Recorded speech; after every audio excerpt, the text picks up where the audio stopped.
12e reçoit Bordeaux 10e. 2 points d'écart entre les deux formations malgré leur défaite en milieu de semaine à Amiens. Et les Dijonais ont une certaine marge sur la zone rouge du fait de leur dernière bonne sortie à Gaston Gérard où ils viennent d'enchaîner 4 victoires consécutives.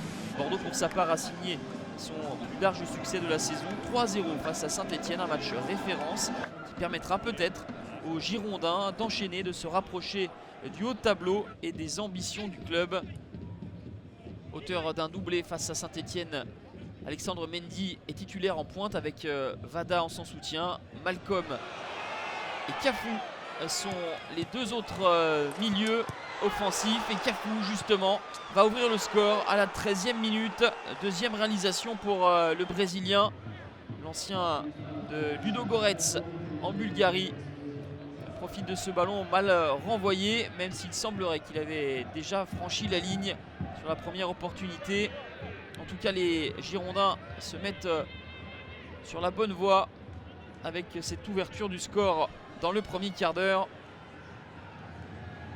Mais les Dijonais vont revenir à la marque avec le but à la 34e minute de Cédric Yambéré sur ce corner de Tcheka.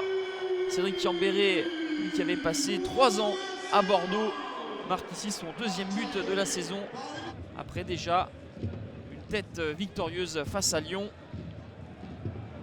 Et dans cette partie qui devenait équilibrée, eh bien Malcolm va sortir de sa boîte avec sa patte gauche. Une frappe lointaine, puissante et fuyante dont lui seul a le secret. Un bijou. Rennais ne peut absolument rien faire. Stéphane Ruffier avait eu quelques jours auparavant subi la foudre du pied gauche du jeune milieu brésilien de 20 ans. C'est sa 7e réalisation cette saison. Et donc ce but permet à Bordeaux de mener 2-1 à la pause.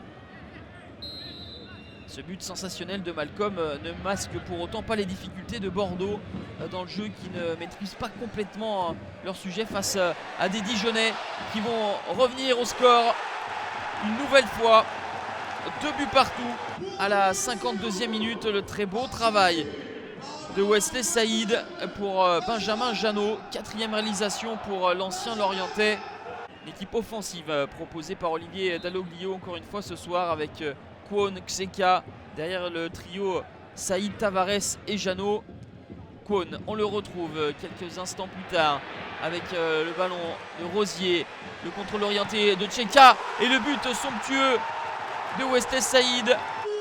Il avait été passeur pour l'égalisation de Benjamin Janot. Le voici buteur à 3 minutes de la fin.